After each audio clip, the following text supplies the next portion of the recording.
Ma petite amie a envoyé un message, nous allons tous à ta maison de vacances près de la plage à Hossegor. Remplis le réfrigérateur et les placards pour jeudi. Je n'avais même pas dit oui.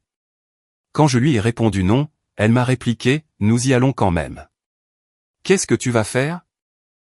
Le jeudi, j'ai changé la serrure et engagé un agent de sécurité. Quand ils sont arrivés avec cette valise, ils se sont retrouvés face à un grand portail fermé et mon visage impassible. Le jour où j'y ai peint le mur du cabinet en bleu cobalt, Manon m'a demandé pourquoi cette couleur. Je lui ai dit qu'elle me rappelait l'océan Atlantique à Hossegor quand le soleil s'est déjà couché, mais qu'il reste encore de la lumière sur l'eau. Elle a hoché la tête lentement, comme elle le faisait toujours, jaugeant si ce que je disais était vrai ou juste une autre jolie chose que les adultes disent pour cacher la laideur. Elle avait 9 ans et savait déjà faire la différence.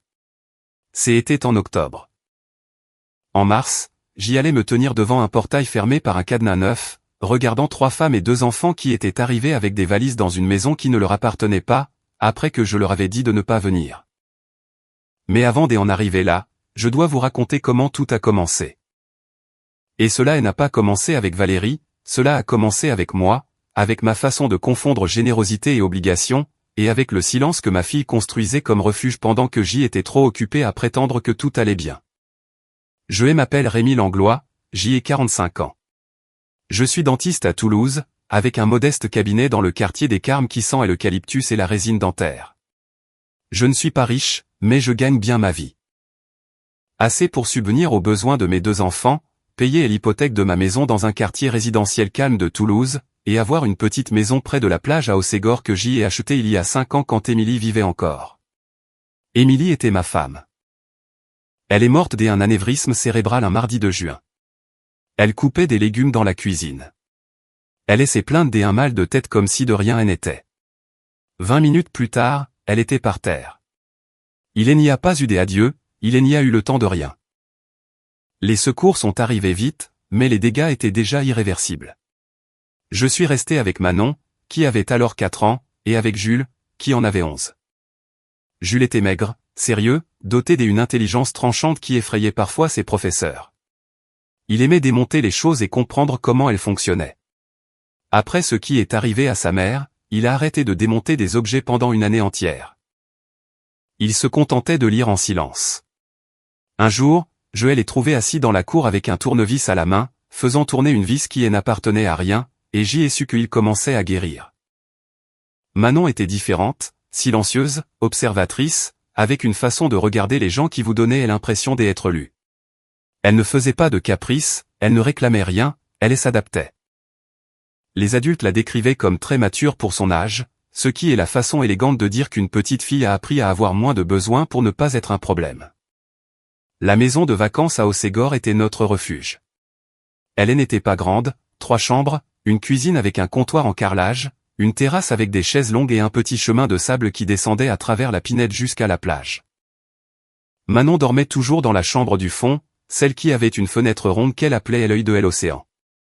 Jules prenait celle avec les lits superposés parce qu'il aimait dormir en haut et avoir l'impression d'être une sorte de vigie. Je prenais celle des à côté, qui donnait sur le jardin, et la nuit, j'y écoutais le bruit des vagues mêlées au chant des grillons. Cet endroit signifiait tout pour nous. C'était le seul lieu où nous pouvions exister tous les 3 sans avoir à nous justifier auprès de qui que ce soit. J'y ai rencontré Valérie Lambert lors du dîner des anniversaires d'un collègue dans un restaurant sur l'avenue Jean Jaurès. Elle était belle, bavarde, le rire facile. Elle travaillait comme coordinatrice des événements dans un hôtel du centre-ville. Elle avait 2 enfants, Elliot, 8 ans, et Zoé, 6 ans. Elle était séparée. Elle aime à raconter son histoire avec un mélange de vulnérabilité et de grâce qui aime à désarmer. Cela faisait presque 5 ans que j'y étais seul. Je ne cherchais pas de petite amie.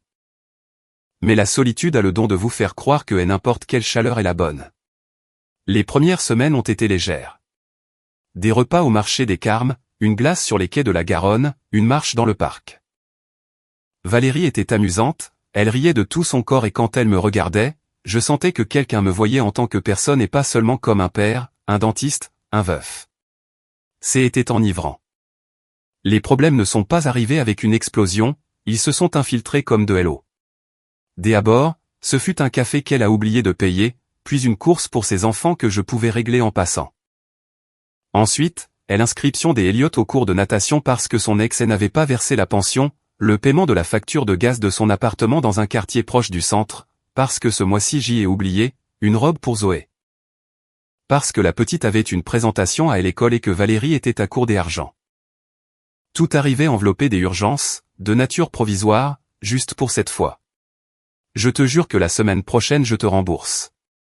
La semaine prochaine elle n'arrivait jamais. Un jour, assis dans mon cabinet après une extraction compliquée, j'y ai sorti la calculatrice de mon téléphone et j'y ai commencé à additionner. Les dîners, les courses, les factures de sa maison, les fournitures scolaires de ses enfants, la réparation du chauffe-eau, la consultation chez LORL pour Elliott, les billets pour un spectacle du festival culturel local qu'elle voulait que nous voyions tous ensemble. En 4 mois, j'y avais dépensé plus de 7800 € pour des choses qui ne m'appartenaient pas. Ce n'était pas que je ne pouvais pas payer, c'était que je ne l'avais jamais décidé. C'est la différence qui s'estompe quand quelqu'un vous habitue à donner. Vous finissez par ne plus remarquer que vous ne choisissez plus. Vous répondez à une attente que quelqu'un d'autre a installée. Et puis il y avait Madame Yvonne Lambert, la mère de Valérie, une grande dame mince, avec les cheveux teints et un blond cendré qui lui donnait un air de feuilleton des années 90. Elle habitait à Muret. Elle venait à Toulouse toutes les semaines, parfois plus, et chaque visite comportait un besoin urgent qui finissait dans mon portefeuille. La bonbonne de gaz, le panier de courses au supermarché Carrefour, un prêt qu'elle promettait de rembourser quand elle toucherait sa pension. Madame Yvonne me traitait avec une cordialité qui ne semblait jamais authentique. Elle m'appelait petit gendre avec un sourire qui n'atteignait pas ses yeux. Et quand elle parlait de mes enfants, elle faisait référence à eux comme les gamins de Rémi, jamais par leur prénom, comme si les nommer revenait à leur accorder trop d'espace. La sœur de Valérie, Sandrine, était un autre cas. Elle avait 31 ans, elle n'avait pas d'emploi stable et apparaissait à chaque fois qu'elle avait besoin de quelque chose. Parfois directement, parfois par l'intermédiaire de Valérie. Écoute, Sandrine a besoin que tu lui prêtes de l'argent pour sa dent. Tu ne connais pas quelqu'un. Ce tu ne connais pas quelqu'un était un code qui signifiait paie-le-toi. Mais ce qui me rongeait vraiment, ce n'était pas l'argent, c'était ce qu'il faisait à Manon. Ce n'était pas de la violence, ce n'était pas une insulte directe, c'était pire, une exclusion si douce qu'elle pouvait être niée à tout moment. Quand nous allions tous manger, Zoé recevait toujours l'attention de Valérie en premier. Que veux-tu, ma reine ? Elliott pouvait interrompre n'importe quelle conversation et personne ne le corrigeait. C'est qu'il est très agité, disait Valérie, comme si l'agitation était une vertu et non un manque de limite. Manon patientait. Quand on lui demandait ce qu'elle voulait commander, en général tout le monde avait déjà choisi et elle disait la même chose pour ne pas prolonger l'attente. Un samedi, nous sommes allés au marché des artisanats près de la basilique Saint-Saint-Cernin. Valérie a acheté un collier à Zoé et une toupie à Elliott. Quand Manon s'est arrêtée devant un stand de céramique peinte à la main, Valérie lui a posé la main sur l'épaule et a dit « Oh, mais ces choses-là perdent leur peinture au bout d'un moment. » Manon a détourné le regard de la céramique et a répondu « Oui, ce n'est pas grave. » Cela m'a brisé quelque chose à l'intérieur, mais je n'ai rien dit. Je me suis convaincu que c'était un moment isolé, que Valérie ne le faisait pas exprès, que mélanger des familles était difficile. Je me racontais des histoires pour ne pas avoir à agir. La première véritable rupture a eu lieu en décembre lors d'une soirée de Noël que nous avons organisée chez moi. Valérie a amené ses enfants, Madame Yvonne et Sandrine. Ma mère, Madame Rose, est venue de son village proche.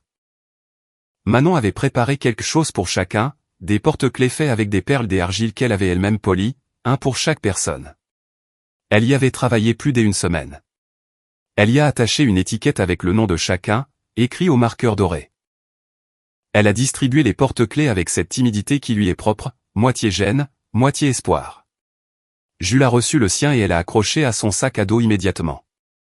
Ma mère l'a serré contre sa poitrine et lui a dit « C'est magnifique, mon ange ». Valérie a dit « Oh, que c'est mignon ». Sans quitter son téléphone des yeux, Zoé l'a regardé et a demandé s'il y avait un grelot. Elliott a fait tourner 2 secondes et elle a posé sur la table. Puis ce fut le tour de Madame Yvonne. Manon s'est approchée et lui a tendu le porte-clés des 2 mains comme on offre quelque chose d'important. Madame Yvonne l'a pris entre ses doigts, elle a observé un instant et a lâché un petit rire nasal. Oh, comme c'est curieux. Mais ces choses en argile se cassent très facilement, non? En plus, j'y ai déjà mon porte-clés de toujours. Et elle l'a laissé sur le bord de la table à côté d'une serviette usagée. Manon, elle n'a pas pleuré, elle ne s'est pas plainte, elle a juste baissé les bras et marché vers la cuisine avec un calme qui n'était pas du calme, c'était de la résignation. Jules m'a regardé depuis l'autre bout du salon. Il avait 16 ans et des yeux qui jugeaient avec la précision d'un bistouri. « Sérieusement, tu ne vas rien dire ?» m'a-t-il demandé à voix basse. J'y aurais dû tout arrêter là. J'y aurais dû dire quelque chose de ferme, de clair, de définitif. Au lieu de cela, j'y ai ramassé le porte-clés sur la table, je l'ai rangé dans ma poche et j'y ai changé de sujet. Je me suis dit que Madame Yvonne était comme ça, que ça ne valait pas la peine de faire une scène en pleine soirée de Noël. Ce soir-là, en faisant la vaisselle, j'y ai trouvé les 6 porte-clés restants que Manon n'avait pas distribués. Elle les avait rangés dans un petit sac en tissu à l'intérieur d'un tiroir de la cuisine. Il n'était pour personne des autres. C'étaient des doublons qu'elle avait fabriqués au cas où l'un d'eux se casserait. Ma fille de 9 ans faisait des sauvegardes émotionnelles de ses propres cadeaux parce qu'elle s'attendait déjà à ce qu'ils ne soient pas suffisants. Cela aurait dû me briser, et quelque chose s'est brisé, mais pas assez. Pas encore. La deuxième rupture est survenue en février. Manon a participé à un concours de dessin organisé par la Maison de la Culture de Toulouse. Elle a dessiné un arbre plein des oiseaux avec un ciel violet et des racines qui se transformaient en rivière sous la terre. Elle a reçu une mention spéciale. La remise des prix avait lieu un jeudi après-midi dans la cour de la Maison de la Culture, quelque chose de simple, des diplômes, une boîte de crayons de couleur et des applaudissements. J'y ai reprogrammé 2 rendez-vous au cabinet pour y être. Julie est allée aussi. Valérie a dit qu'elle nous rejoindrait avec ses enfants. Elle est arrivée avec 20 minutes de retard, un café à emporter à la main et les enfants lui tirant le bras parce qu'ils avaient vu des barbes à papa au coin de la rue. Le dessin de Manon était accroché sur le mur latéral de la cour. La professeure des arts s'est approchée pour la féliciter et Manon a rougi jusqu'aux oreilles, mais elle a souri. C'était un vrai sourire, de ceux que je ne lui voyais presque jamais. Valérie a regardé le dessin pendant 3 secondes. « Ah, c'est génial », a-t-elle dit. Ensuite, Zoé a demandé à être prise en photo devant une peinture murale qui se trouvait au fond et Valérie a passé 10 minutes à lui faire une séance photo pendant que Manon attendait debout à côté de son propre dessin, son diplôme sous le bras. Quand ils ont distribué les boîtes de crayons de couleur, la coordinatrice en a donné une à Manon. Valérie elle a intercepté avant que Manon ne finisse de ouvrir. « Oh, ces crayons vont adorer à Zoé. Elle peint tous les jours, a-t-elle dit, et elle l'a passé à sa fille. » Zoé a commencé à ouvrir la boîte. Manon est restée les mains vides. J'y ai senti le sang me monter au cou. « Cette boîte est à Manon, ai-je dit. » Valérie m'a regardé avec agacement. « Oh, Rémi, ce sont des crayons. Zoé va mieux en profiter. Ils sont à Manon. » Zoé, à son crédit, est restée immobile. Elliot regardait ailleurs. Valérie a soufflé, a arraché la boîte à Zoé et elle a jeté vers Manon avec un geste signifiant « Tiens, prends-la ». Manon a reçu la boîte à 2 mains. Elle n'a pas dit merci, elle n'a rien dit, elle l'a juste serrée contre sa poitrine comme si quelqu'un pouvait la lui reprendre. Dans la voiture du retour, les enfants de Valérie étaient sur la banquette arrière de son véhicule. Manon et Jules venaient avec moi. Après un moment de silence, Manon a dit depuis l'arrière d'une voix très basse, « Papa, pourquoi veut-elle toujours donner mes affaires à Zoé ?» J'y ai serré le volant, j'y ai regardé dans le rétroviseur. Manon ne pleurait pas. Elle avait cette expression qui était pire que les pleurs, une résignation prématurée. « Parce qu'elle n'a pas compris que tes affaires sont à toi, lui ai-je dit. Et je n'ai pas fait assez pour qu'elle le comprenne. » Jules, du côté passager, ne s'est pas retourné, mais a dit d'une voix presque inaudible, « Eh bien, ça suffit maintenant, non ?» Ce soir-là, j'y ai parlé à Valérie. Je lui ai dit calmement que sa famille traitait Manon comme si elle était dispensable et qu'elle-même y participait chaque fois qu'elle minimisait ce qui se passait. Valérie a croisé les bras, encore avec la même chose. Manon est très sensible. Mes enfants sont tout simplement plus ouverts. Elle se referme et tu en fais une victime. Elle se referme parce qu'elle a appris que si elle demande, elle ignore. Alors, apprends-lui à demander. Je ne vais pas apprendre à ma fille à rivaliser pour obtenir un traitement digne. Valérie est restée silencieuse un moment. Ensuite, dès une voix tremblante, elle m'a dit que j'y étais toujours coincé dans mon deuil, que je ne savais pas ce qu'était la fusion de famille, que je la faisais se sentir jugée. Et puis, avant de partir, elle m'a demandé si je pouvais faire le virement pour le camp des étés des Elliott parce qu'elle avait déjà inscrit et qu'il restait à payer le deuxième acompte. C'était Valérie tout entière en une seule scène. Le message est arrivé un mardi soir. Je venais de fermer le cabinet. Il sentait encore les gants en latex et le clou de girofle. Cette odeur qui vous reste après une longue journée de consultation. J'y ai ouvert mon téléphone et j'y ai lu « Nous allons passer la semaine de Pâques dans ta maison de vacances à Hossegor. Moi, les enfants, ma mère et Sandrine. Laisse tout approvisionner pour jeudi. Achète du lait sans lactose, ma mère et n'en boit pas des autres. Pas de questions, pas de qu'en penses-tu, pas la moindre politesse. C'était une instruction, comme si j'y étais le responsable de l'entretien d'une location qu'elle avait réservée gratuitement. J'y ai répondu par un seul mot, non. Les 3 petits points sont apparus immédiatement, puis 3 émojis qui rient.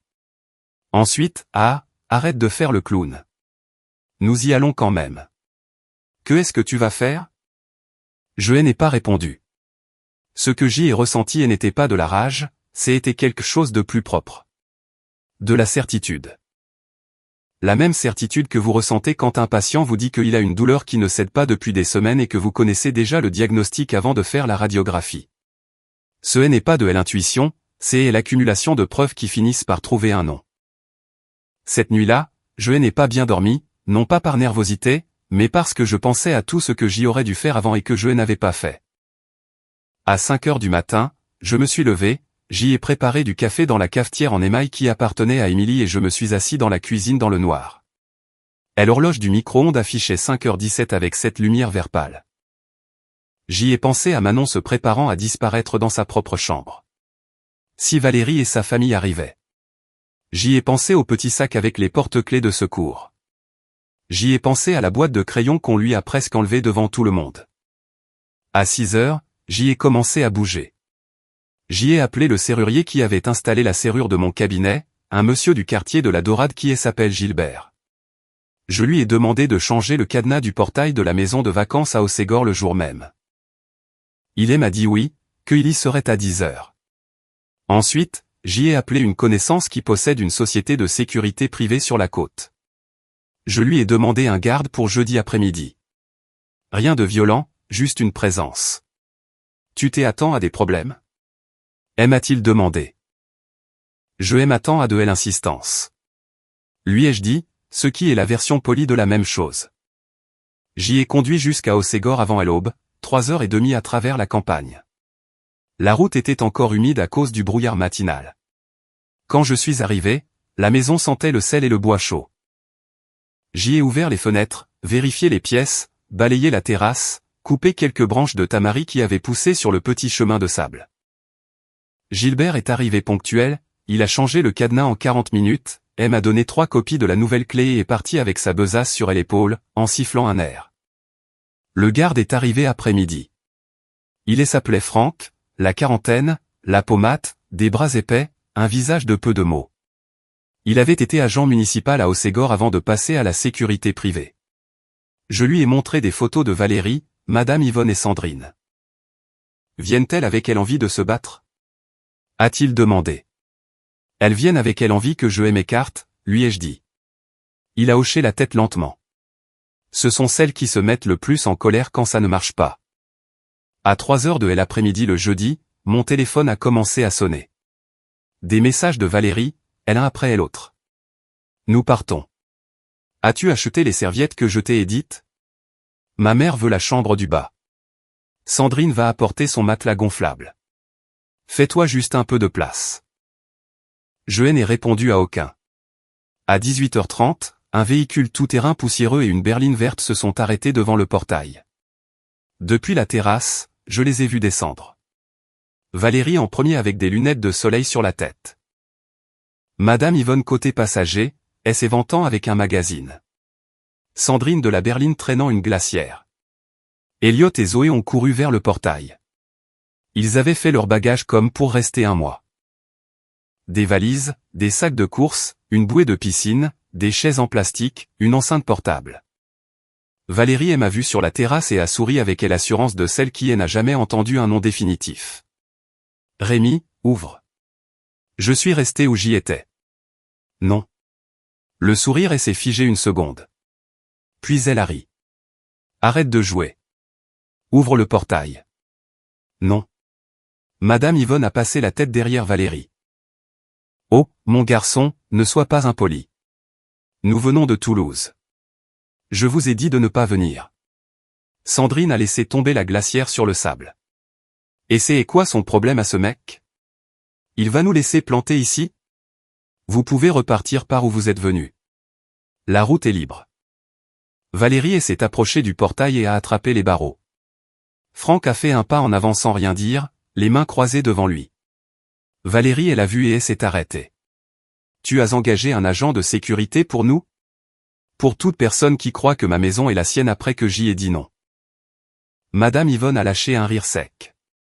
Regardez-moi ça. Il avait l'air si discret et il s'avère être un macho de la campagne. Je n'ai pas répondu. Je les ai regardés toutes les trois avec le même calme que j'y utilise quand un patient me dit qu'il n'a pas mal et que je sais que si. Valérie a changé de tactique. Elle a baissé la voix, adouci son expression. Rémi, nous avons eu un différend, mais les enfants sont déjà là. Ne les punis pas. Tu les as amenés après que je t'ai dit non. Cette décision est la tienne, pas la mienne. Tu ne peux pas nous laisser à la rue. La route du retour a des stations-service, des petits restaurants et même une épicerie. Vous n'êtes pas démunis. Sandrine a sorti son portable. Je vais te filmer pour que tout le monde voit quel genre de type tu es. Filme ce que tu veux. Vous êtes sur une propriété privée après un refus explicite. Franck a parlé pour la première fois.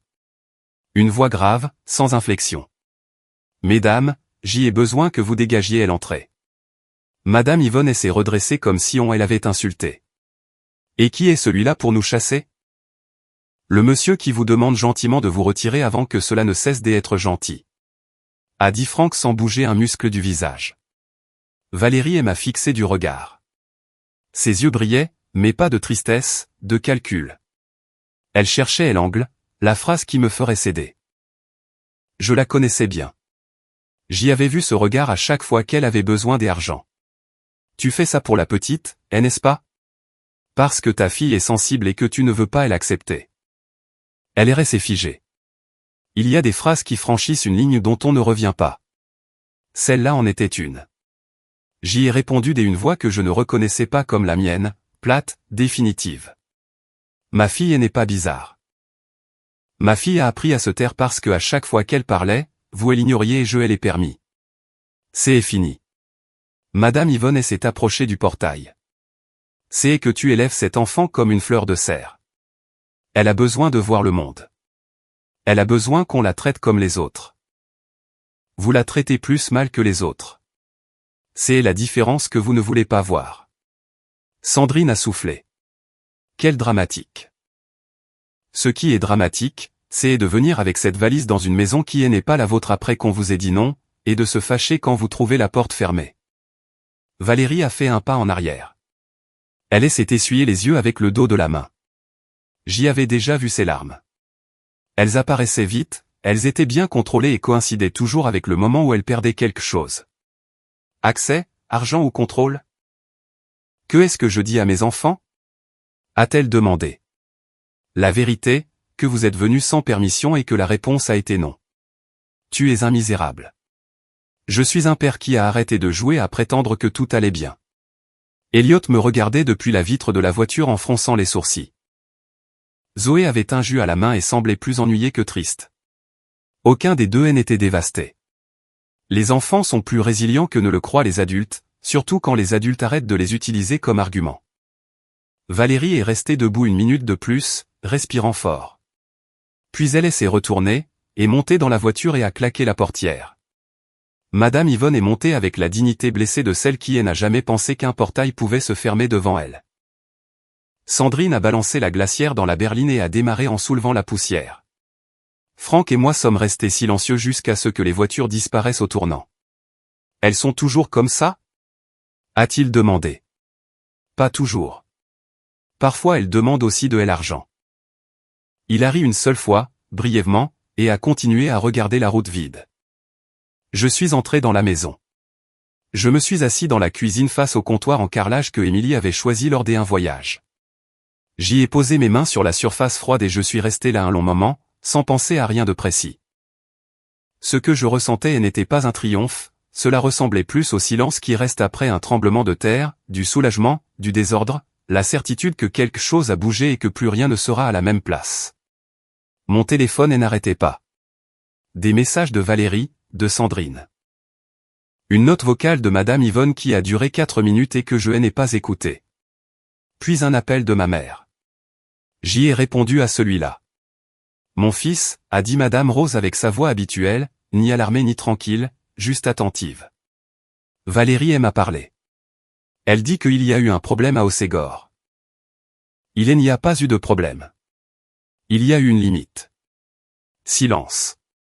Ça a à voir avec l'histoire de la soirée de Noël, avec celle du concours de dessin, avec les 7800 €, avec tout. Un autre silence, plus long. J'y aurais dû dire quelque chose avant, a dit ma mère. Moi aussi. Le lendemain, j'y ai envoyé un message à Valérie. C'est terminé. Ne contacte pas mes enfants. Si tu as laissé quelque chose chez moi, envoie-moi une liste et je m'en occupe. Elle a répondu en quelques secondes. Tu romps avec moi pour des vacances? Et là j'y ai su qu'elle n'avait rien compris et qu'elle ne comprendrait jamais. Les personnes comme Valérie réduisent toujours tout au dernier événement, au dernier message, au dernier différend, au portail fermé. Jamais à la chaîne complète de petits comportements qui ont rendu cette fermeture inévitable. Valérie est apparue au cabinet 2 jours plus tard. Mon assistante, Sylvie, est venue me dire avec un air de circonstance, il y a une dame qui veut te voir et elle n'a pas de rendez-vous. Ne la laisse pas passer, ai-je dit. Depuis mon cabinet, j'y ai entendu la voix de Valérie à la réception, modulée, blessée, ce ton qu'elle utilisait quand elle avait besoin d'un public. Juste 5 minutes, il me doit bien ça. Sylvie, une femme avec des nerfs d'acier et aucune patience pour les drames, lui a dit d'une voix ferme, « Madame, sans rendez-vous personne ne passe. » Je suis sorti dans le couloir. Valérie m'a vu et a changé de posture instantanément. Épaules tombantes, yeux humides, voix brisée. Rémi, nous pouvons parler comme des gens civilisés. Non. Tu ne vas même pas m'écouter. Non. Ses yeux ont changé. Son masque est tombé en une seconde. Ta fille est une enfant sensible qui ne sait pas vivre en société et ton fils me déteste. C'est pour ça que personne ne veut être avec vous. La salle des attentes est devenue muette. Une dame avec son fils dans les bras m'a regardé les yeux grands ouverts. Il y a des phrases qui ne méritent pas de réponse, elles méritent une conséquence. Sors de mon cabinet maintenant. Sylvie a fait un pas en avant. Valérie a jaugé la pièce. Elle a compris qu'elle avait perdu toutes les personnes présentes et est sortie sans se retourner. J'y ai fermé la porte de mon bureau. Mes mains tremblaient. Pas de doute, de la violence silencieuse que implique le fait de voir clairement quelque chose que on a refusé de voir pendant des mois. Les semaines suivantes ont été bruyantes et ensuite elles ont été silencieuses. Valérie m'a écrit un autre numéro. Je l'ai bloqué. Sandrine m'a envoyé un message pour me dire que sa nièce avait pleuré à cause de moi et, au passage, a demandé si j'y avais toujours la poêle en fonte que Madame Yvonne avait laissée chez moi. Cette combinaison de reproches et de logistique était tellement absurde qu'elle m'a presque fait rire. Madame Yvonne m'a envoyé un courrier électronique avec un paragraphe sur le pardon et un autre sur le fait que les hommes d'aujourd'hui ne savent plus s'occuper d'une famille, j'y ai répondu par une ligne. Ne me contactez plus. Des connaissances m'ont appelé en feignant l'inquiétude. Écoute, Valérie va très mal. Que s'est-il passé? La réponse a toujours été la même. Ce n'était pas un malentendu, c'était une limite. Cette phrase fonctionnait comme un cadenas. La plupart ne savaient plus quoi dire ensuite. Ma sœur Caroline est venue un vendredi avec des spécialités locales et une bouteille de vin. Elle s'est assise dans la cuisine, a servi 2 petits verres et a dit, c'est à accent grave dire que, enfin. Ça a pris du temps, frérot. Je sais. Nous avons mangé en silence pendant un moment. Ensuite, elle m'a demandé, que est-ce qui t'a fait réagir? J'y ai pensé au porte-clés de secours, à la boîte de crayons arrachée, à Manon disant, ce n'est pas grave. Avec la même voix qu'un adulte qui dit « j'y abandonne ». Ma fille apprenait à disparaître, lui ai-je dit. Et je lui apprenais que c'était acceptable. Caroline a hoché la tête. Elle n'a rien dit de plus. Ce n'était pas nécessaire. Ce qui a changé dans la maison n'a pas été spectaculaire, ce fut l'absence de quelque chose. Plus personne ne mesurant ses mots, plus personne n'attendant de voir quel besoin des autrui allait éclipser les siens, plus personne ne prétendant que la générosité forcée était de l'amour. Manon a commencé à parler davantage au dîner. Pas beaucoup, juste plus. Elle racontait des choses de l'école sans que je lui demande 3 fois. Un mardi, elle m'a demandé si nous pouvions aller à Hossegor ce week-end. Seulement nous. Jules a dit que c'était lui qui cuisinerait. Le samedi suivant, nous avons conduit les 3h30. Manon s'est endormie sur la banquette arrière avec son carnet de dessin sur les genoux. Jules était côté passager, changeant de chanson toutes les 30 secondes jusqu'à ce que je lui dise que s'il changeait encore, je lui retirerais le câble. Quand nous sommes arrivés, la maison sentait le sel et le bois humide. Manon est allée directement dans sa chambre, a ouvert la fenêtre ronde et s'est penchée vers la mer. Elle est toujours là, a-t-elle dit comme si elle avait craint que la mer ne soit partie. Elle est toujours là, lui ai-je répondu. Jules a porté les sacs, a posé elle enceinte sur la terrasse et a dit « On aurait dû venir il y a longtemps ». Il n'avait pas tort. Ce soir-là, nous avons dîné de crêpes salées et de soupe de légumes sur la table en bois. Personne ne s'est disputé pour les chambres. Personne n'a réservé les restes des attentions à ma fille.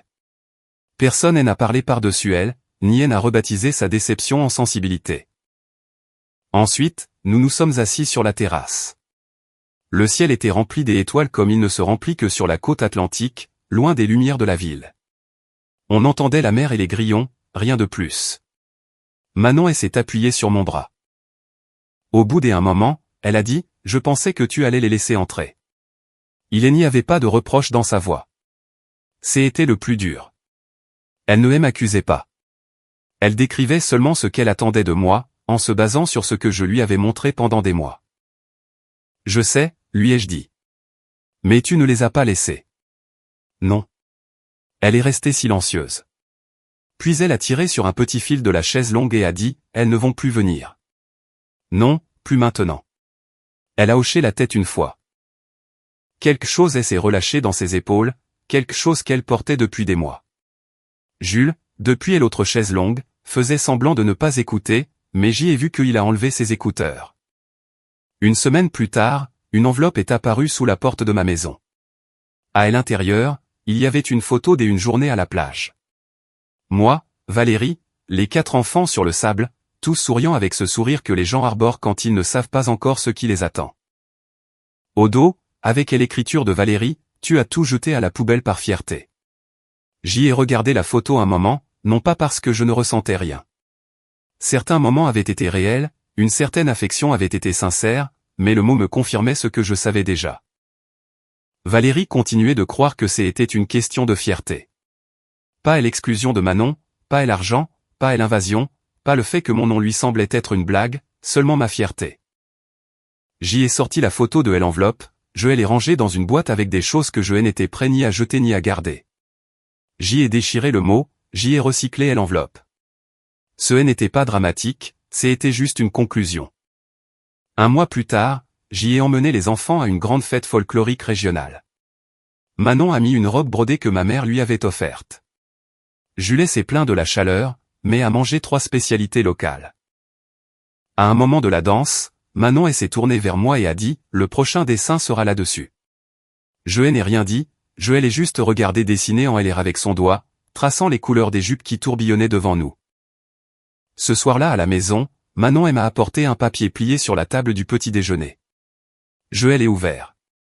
C'était un plan de la maison de vacances à Hossegor dessiné au crayon. Chaque chambre avait un nom. Manon, dans celle de l'œil de l'océan, Jules dans celle des lits superposés, papa dans celle du jardin. La chambre des amis était vide. En bas, de son écriture ronde et soignée, elle avait écrit « Vide, c'est bien aussi ». J'y ai dû regarder ailleurs un instant. Ma fille de 9 ans avait compris quelque chose qui m'a pris 45 ans. Parfois, ce que l'on ne laisse pas entrer, c'est ce qui nous sauve. il n'y a pas eu de vengeance cinématographique, il n'y a pas eu de discours triomphal, il n'y a pas eu de moment où Valérie s'est agenouillée pour demander pardon pendant que le volume de la musique montait. Ce qu'il y a eu, c'est cela. 3 personnes respirant plus tranquillement dans une maison qui leur appartenait. Une petite fille qui a arrêté de dire ce n'est pas grave. Un adolescent qui a commencé à cuisiner le samedi. Un homme qui a appris que la générosité sans limite n'est pas de la générosité, c'est de l'extraction avec de bonnes manières, et un portail avec un cadenas neuf que j'y ai fermé moi-même. Parce que parfois, l'acte le plus affectueux qu'un père puisse faire n'est pas d'ouvrir la porte, mais de s'assurer que les mauvaises personnes ne la franchiront plus. La maison de vacances à Hossegor est toujours là, la fenêtre ronde est toujours là, le chemin de sable est toujours là. Et mes enfants continuent de choisir leur chambre à chaque fois que nous y allons, comme si c'était la première fois, avec cette joie intacte de celui qui sait que cet endroit est à lui. Parfois, la chambre des amis reste vide. Et le vide, j'y ai appris que ce n'est pas la solitude. Parfois, le vide veut dire, ici il n'y a plus de place pour ceux qui nous faisaient du mal. Le plus dangereux dans cette histoire, ce n'était pas Valérie ni sa famille, c'était le récit que Rémi se racontait à lui-même. C'est que fusionner des familles, c'est difficile. C'est que Madame Yvonne est comme ça. C'est que je ne veux pas faire de scandale. Chaque excuse était une brique de plus dans le mur qui enfermait Manon. Car lorsqu'un adulte rationalise les comportements blessants infligés à son propre enfant pour éviter le conflit, il ne fait pas preuve de patience, il choisit son confort au détriment de la sécurité émotionnelle d'un enfant. Et Valérie n'était pas une mauvaise personne par accident.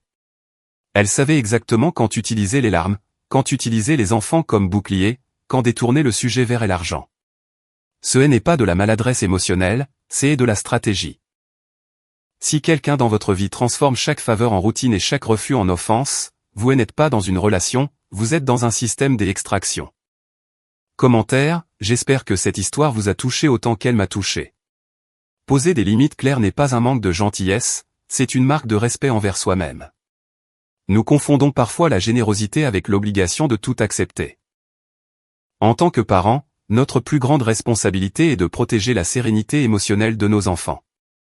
Dire non au bon moment peut ouvrir la voie à une véritable guérison pour soi et pour sa famille. Choisir la paix plutôt que de chercher à plaire à tout prix transforme profondément notre quotidien. Je vous invite à réfléchir aux frontières dont vous avez besoin dans votre propre vie. La vraie gentillesse naît de la liberté, pas de la peur de décevoir. Apprenons à nous respecter davantage tout en restant ouverts aux autres. Merci d'avoir regardé cette vidéo, prenez soin de vous et de ceux que vous aimez. Si vous avez aimé, n'oubliez pas de laisser un commentaire et de soutenir la chaîne en vous abonnant. À bientôt pour les prochaines stories.